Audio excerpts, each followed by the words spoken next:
Retenez bien le nom. WePwork, c'est le nom de cette jeune start-up malgache qui souhaite révolutionner la recherche d'emploi à Madagascar. Pour atteindre cet objectif, la start-up a créé une application du même nom qui a pour objectif d'aider les entreprises ou les chercheurs d'emploi à trouver plus facilement ce qu'ils recherchent. Tout cela grâce à une intelligence artificielle.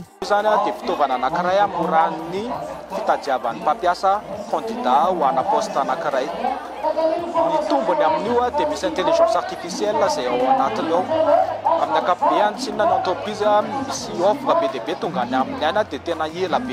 processus de recrutement intelligence artificielle trier une candidature des résultats petit profil 100% ni taux d'éligibilité offre d'emploi. Vous l'aurez compris, WePwork c'est une sorte de Tinder mais pour le monde professionnel. Une trentaine d'entreprises et de nombreux candidats se sont déjà inscrits sur la plateforme.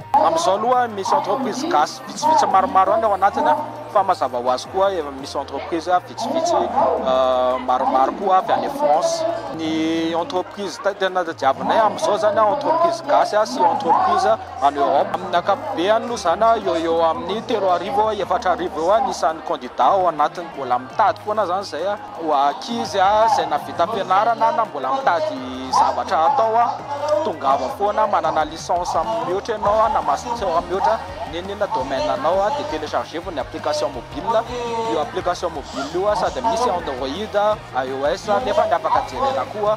site web. Pour s'inscrire sur la plateforme, rien de plus simple. Télécharger l'application, s'inscrire en tant qu'entreprise ou en tant que candidat, remplir ce qu'il faut remplir et commencer à scroller entre les offres d'emploi.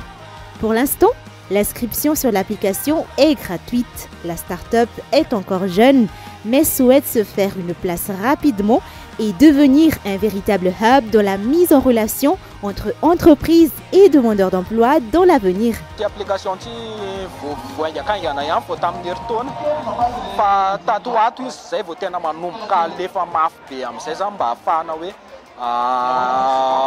Satisfait entreprise candidat mas gratuit d'accès une entreprise ou payons satria intelligence artificielle un résultat BDP une option une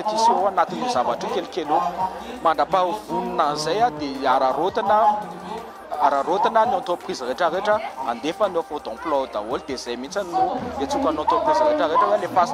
d'emploi stage